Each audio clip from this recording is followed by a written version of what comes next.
Почитувани, продолжуваме со вториот гостин во нашето студио, тоа е професорот доктор Јове Кекеновски. Професоре, добар ден, благодарам што ја прифативте поканата. Добар ден, добро ме најдов и благодарам за поканата. Еве да поразговараме, последно гледаме на вашите социјални мрежи, често објавувате и колумни што се однесуваат малку на геополитиката, се пробувате и во тој дел.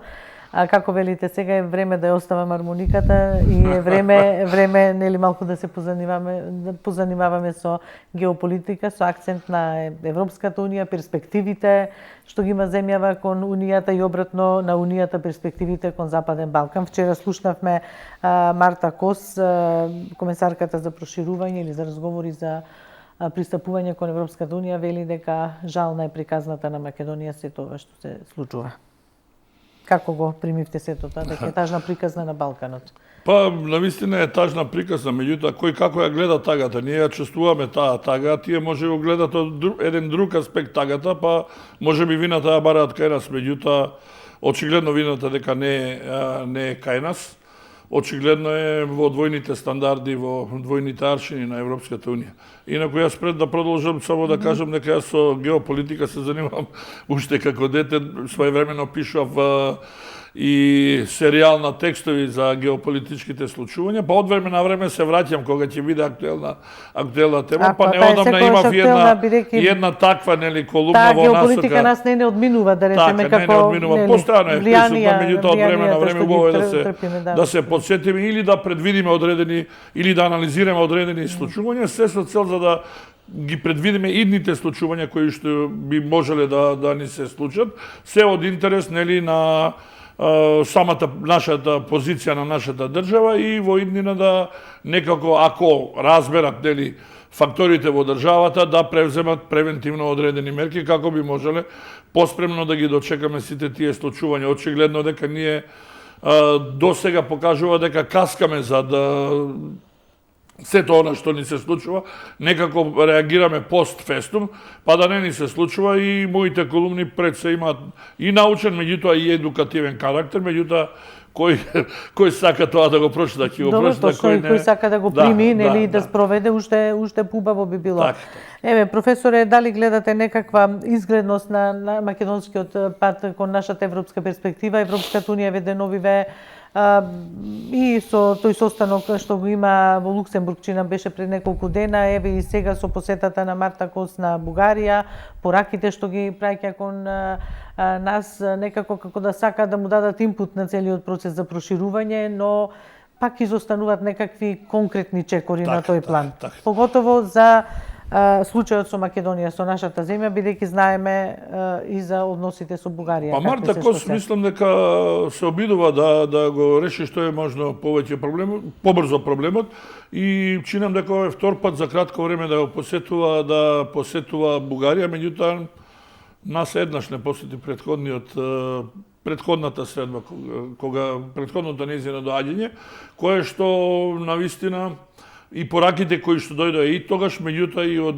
Бугарија, некако не се благонадежни за нас, посебно поради децидноста дека ние сме подпишале одредени и дека не може одредени нели протоколи, меѓутоа не може да ни даде, никој не може да ни даде гаранција со тоа што испаѓа во право, нели ВМРО ДПМН како политичка сила која што бара гаранции, бидејќи уште во тој период голем број од нас професори кои што се занимаваме со оваа проблематика, меѓутоа и ВМРО ДПМН укажуваше дека ова не е крај на бугарските уценувања и условувања за да добиеме рамноправно членство, и тоа се покажува токму преку овие зборови и на бугарските функционери. Денови исто така беше поранешната министерка за надворешни работи со една слична таква изјава, а од друга страна па ме радува мене навистина фактот на ова актуелно раководство, политичко раководство на државата, кое што упорно бара гаранции и мораме да бараме гаранции, бидејќи очигледно е недостојна Бугарија во однос недоследна и недостојна, слободно можам да кажам, во однос кон македонското прашање. Јас повеќе пати сум говорил на тоа, сметам дека основната грешка во формирањето на она заедничка комисија која што отиде предалеку во делот на историјата или толкување на историските случања, па земаа некако замав и се отиде дури по барање по идентитетските прашања и што е, навистина не знам што може друго да се случи што би барале бугарите, меѓутоа тие се непредвидливи, тие ќе одат сметам до крај и ако правиме една паралела во однос на Грција, бугарите кои што се прикажуваат нели цело време како наши пријатели се ги спаѓаат поголеми непријатели од поранешните непријатели, така да во барањето ги надминаа дури и грците. Така да јас се плашам, навистина не знам, меѓутоа сметам дека ова политичко раководство и она идно кое што ќе биде мора да издржи на овие позиции. Значи, ние не велиме дека нема да ги ставиме бугарите во уставот, иако сме една минорна група, меѓутоа, за да го направиме тоа, ние мораме да добиеме гаранции исто така и од Бугарија, кои што и од Европската Унија, кои што ќе се однесуваат и на малцинствата, почитување на малцинствата, на македонското малцинство во Бугарија, кое што е 100 пати помногу бројно за разлика од бугарското во Република Македонија, мора да ги уживаат своите права, мора да ги испочитуваат пресудите на меѓународниот суд на правдата. Принцип на реципроцитет заговарате сега така.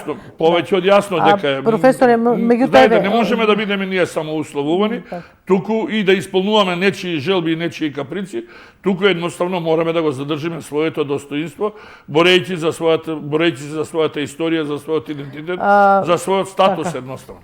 Се е тоа така, мислам што зборувате, меѓутоа од Европската Унија вели никој не може за ништо гаранции да даде некому, па и во случајот на Македонија, така да веројатно тоа наше барање треба да се простиме од тоа наше барање.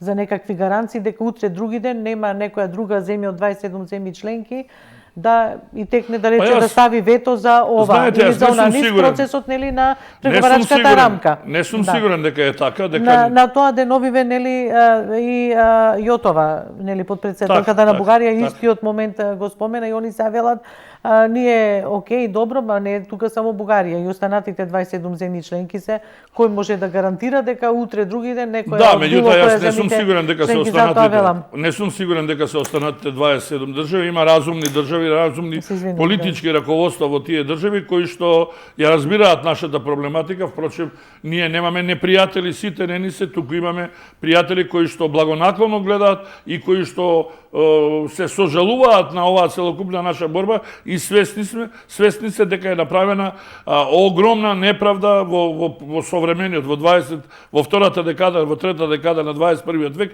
направена е сериозна неправда према една држава, каде што вие сте го натерале да го промени своето име, каде што еден билатерален спор, каде што никаде не се третирал и не бил пречка за влегување во рамноправно членство на Европската Унија, вие го доведувате до степен на абсурдност, дури и до степен на сериозни и безобразни уцени.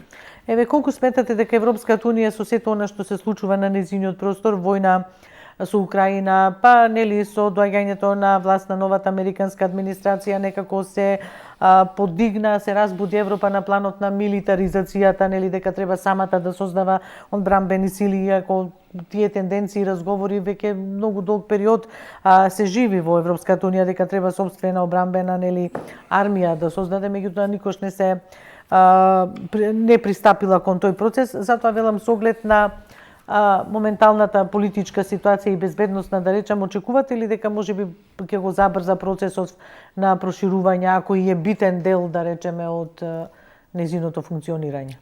Па знаете што, ние често пати слушаме контрадикторни изјави од разни функционери на Европската Унија по однос на прашањето на проширувањето. Едни велат дека треба да, други велат па дека треба да се направи застој. Наспроти првите кои што велат дека треба да се прошири. Меѓутоа, чинам дека ќе има застој поради фактот што Европа се соочува со сериозен проблем сега.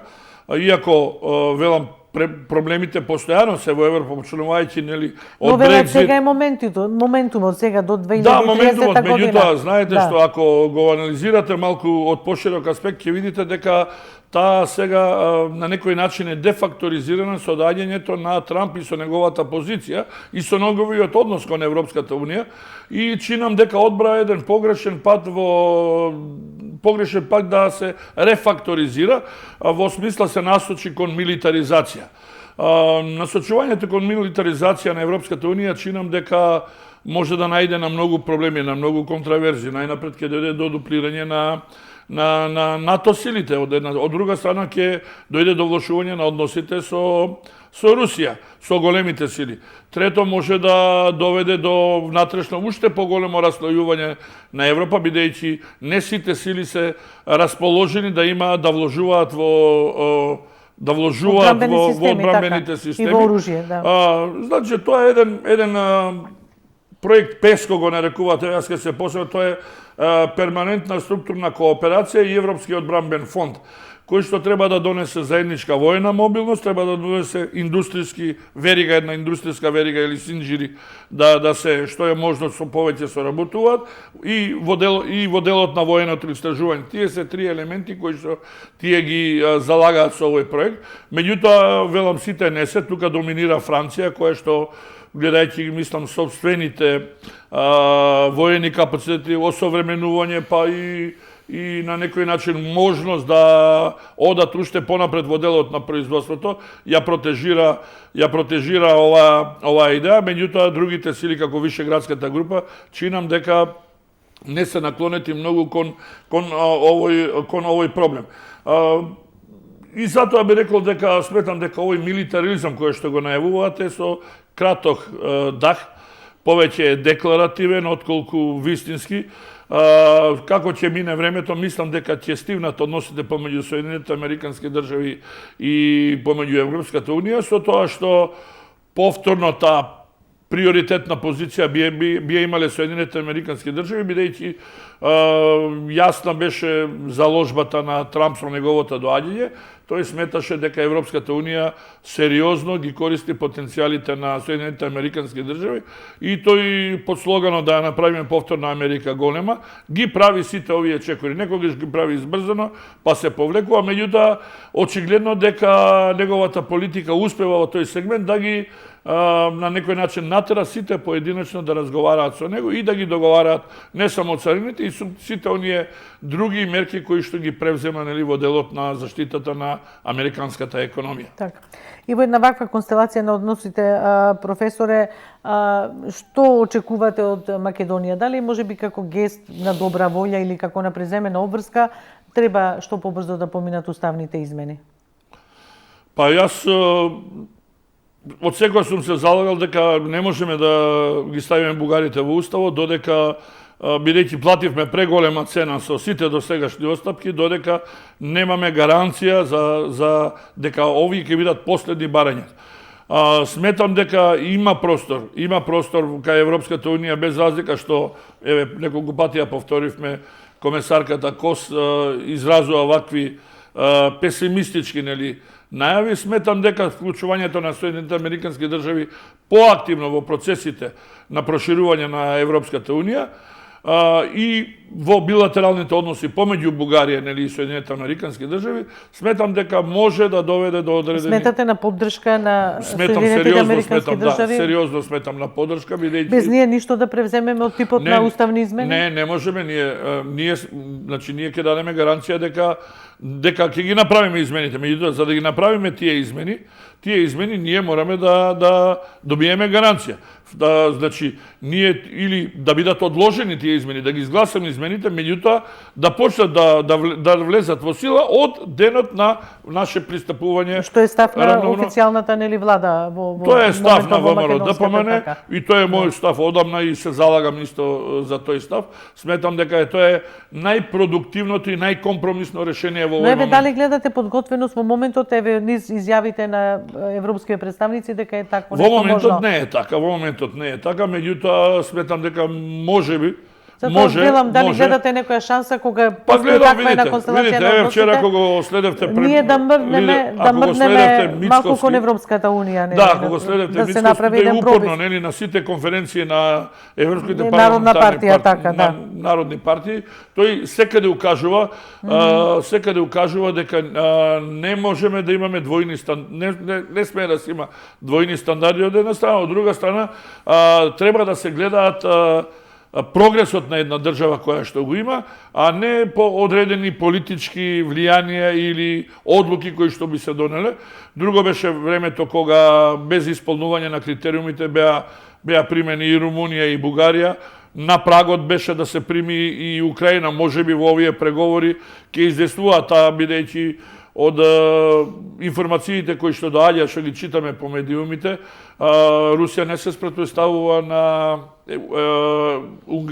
Украина да биде членка на Европската унија, меѓутоа се спротивставува на НАТО, така да ако тоа го прават на еден брз колосек, тогаш би било навистина неправда ние да не влеземе во таа категорија на поред нели Албанија, поред Црна Гора и Србија, во тој случај сметам дека би биле во еден пакет да влезе. Добро, еве веќе за Албанија и за Црна Гора значи, тогаш се зборува дека може и 2027 да го завршат процесот. Ако се донесе една таква одлука, верувајте дека тогаш сето ова ќе падне во вода и ние би биле честни до крај како што сме, ќе ги реализираме тие измени, меѓутоа гаранцијата на тој начин со влегувањето во пакет со другите држави ќе биде многу поголема, сметам дека. Така.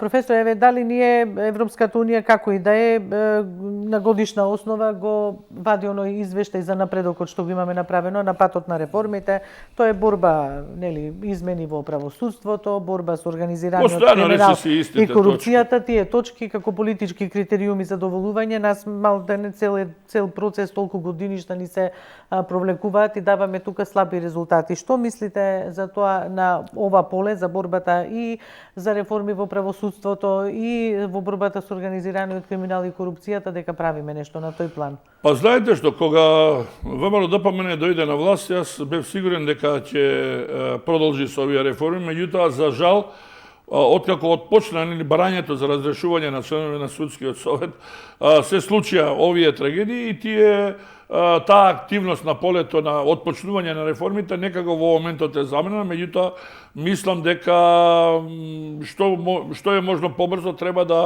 да се продолжи онаму каде што се застана.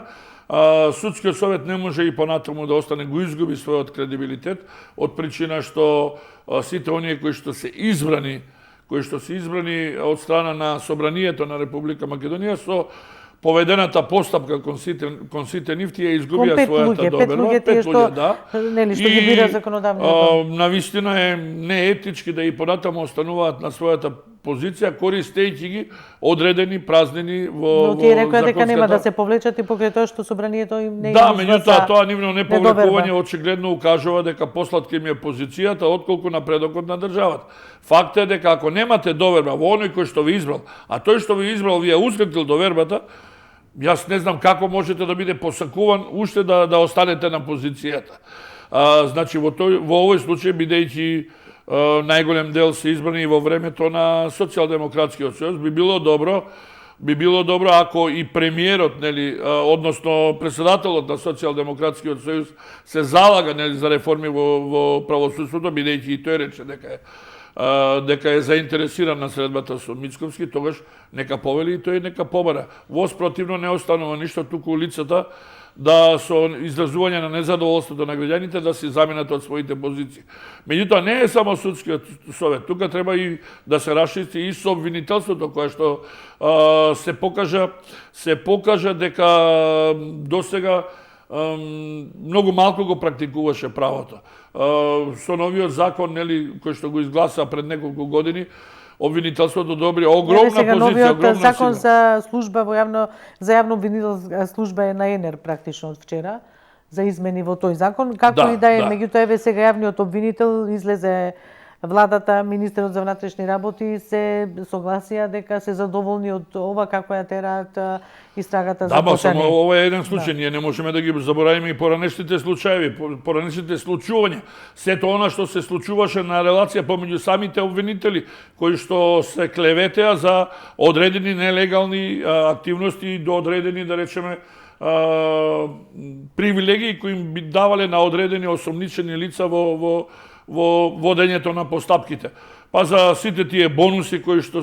Така да многу работи треба да излезат на површина, да се средат, а тоа може само на начин ако ја започнеме таа реформа и едноставно, нели, често пати Дуи се залагаше си во овие години за ветинг нели на сите функционери, тој ветинг многу лесно и многу брзо може да се заврши, посебно во делот на правосудниот систем, ако ви почне како една од најболните точки. Да, во делот на, говорам за во правосудниот систем, меѓутоа не да застане тука, многу мислам дека за година дена, ако се направи една сериозна комисија за ветинг, може да го реши тој проблем и конечно да мрднеме ние од мртва точка и да сметаме дека ќе заживееме конечно во една но кога држава сме каде веќе што ќе владее функционерите, правото. слушаме деновиве и околу нели претседателката на Државната комисија за спречување на корупција. Па тоа Доколку се утврди дека е точно тоа што и се става на товар, се разбира. Да,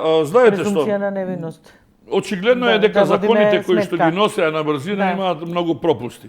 Тие се правени на калап едноставно препишувани и одредени одредби Мислам, граѓаните се доведени во ова кому да веруваме, предходно имаше СЈО, ме разбирате, значи таков крах некој се случи значи, јас се чудам со институции што треба да се борат против криминалот и голем број корупцијата. на аналитичари па и професори излегуваат и на некој начин се обидуваат јавно да прозиваат поранешната претседателка да си даде оставка. За мене позицијата е чиста. Затоа што излегува во во Да, за мене позицијата е чиста и јасна. Ако обвинителството дошло до одредена комуникација помеѓу осомничените во одреден процес и помеѓу претседателката, ако е точно она сето тоа што беше напишано и кажано дел во медиумите, за мене самото изрекување на забрана да може да се појави на работното место, меѓутоа има забрана да доаѓа во допир со документи. И за мене тоа е сериозно забрана за вршење на дејноста.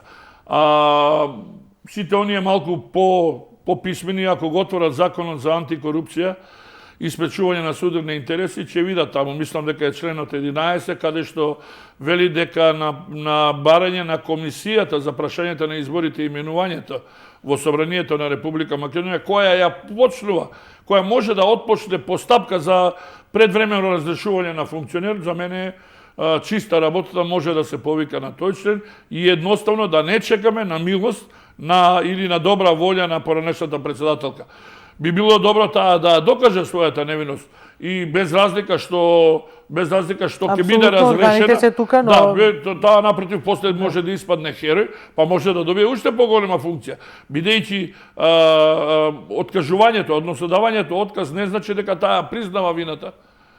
Ме разбирате што ми е поентата? Таа не е виновна се додека не биде осудена. Меѓутоа, би било доблесно да не го кочи процесот на работа на целокупната антикорупцијска комисија, за да таа продолжи со понатамошните активности кои што ги има, а таа да докаже својата невиност пред судот и понатаму може да биде уште поголем херој. Така да, за мене е недвосмислено дека таа, ако не поднесе оставка, мора подитно да биде разрешена по барање на комисијата на прашање и изборите во Собранието на Република Македонија.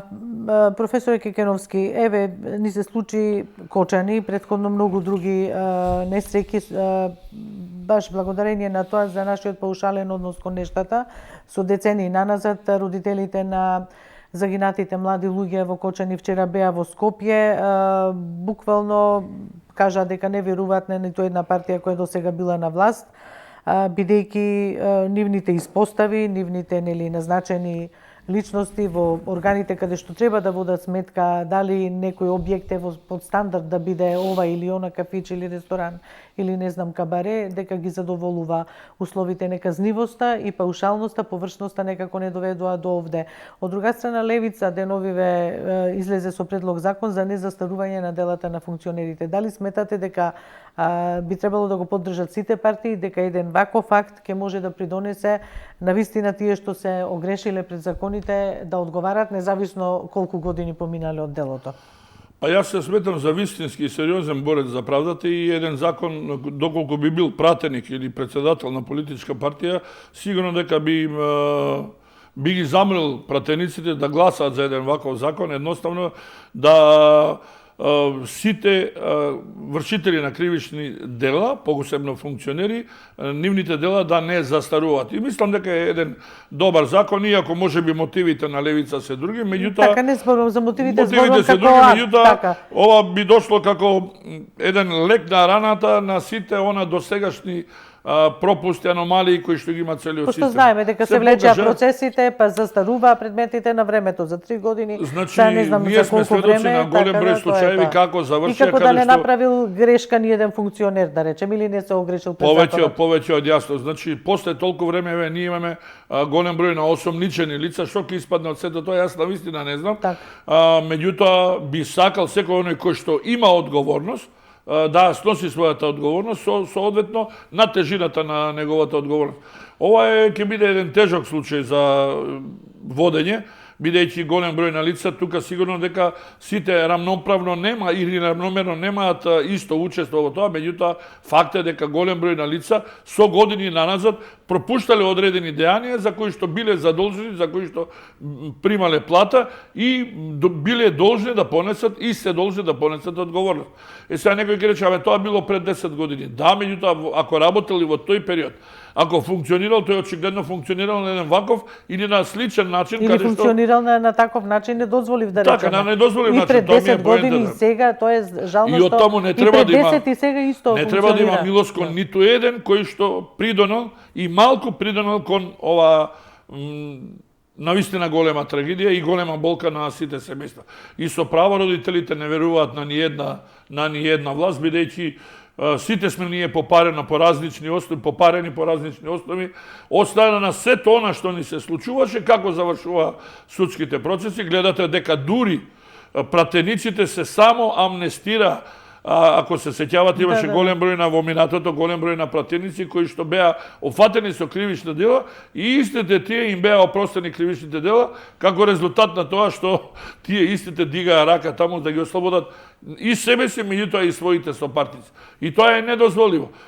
Еве чекаме да видиме, бидејќи Уставниот суд ги врати тие, ги натера поточно Министерството за правда да го врати повторно тој член кој што беше извршен нели со оние фамозни измени на кривичниот закон пред година и половина, две. Да, 2023 беше. Да, 2023 беше. Да се надеваме дека ќе го вратат тоа, а на овие дела сигурно ние не можеме, бидејќи таму е веќе завршена, меѓутоа се со цел да не ни се случуваат, да немаме вакви само амнестирање од оние кои што треба да носат закони, праведни закони, а тие самите едноставно да се ослободуваат од сторените кривични дела.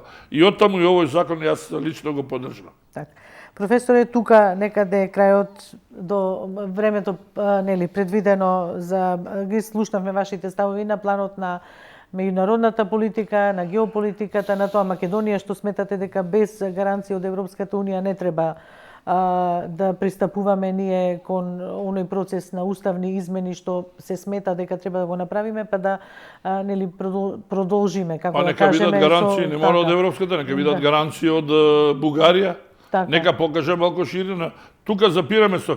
Меѓутоа, очигледно е дека тие немаат за цел да се опират, да застанат некаде. Тие во секој момент, имаме 33 колку поглавија имаме за преговори. 33, да. Да, тие можат во секој момент на секој поглавие некаде да не закочат, ако продолжат со оваквата каприциозна политика и тенденциозна политика.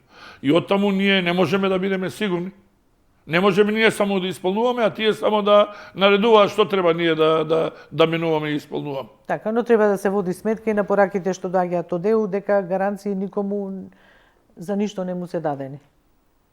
И на тоа треба да се води сметка. Да, меѓутоа никој па на ваков начин на ваков начин не сигурно бил дека треба нашите аргументи не бил принуден да прави спротивставиме толку со оставки. нивните, така. Никој не направи. Има проблеми и Хрватска и Словенија го решија на еден цивилизиран начин. Проблемот се тргна на страна, влезе Хрватска, Може би го грешките решија се проблем. направени во минатото, еве да видиме дали ќе има простор за нивно поправање. Јас сум оптимист, прави. јас сум оптимист и би сакал така да биде. Добро, сигурно дека нема граѓани што не би сакал така да биде. Професоре, благодарам што бевте Благодарам дел од на ова издание на Студио 10. Одиме со кратка пауза, па најава за она што следи до крајот на емисијата.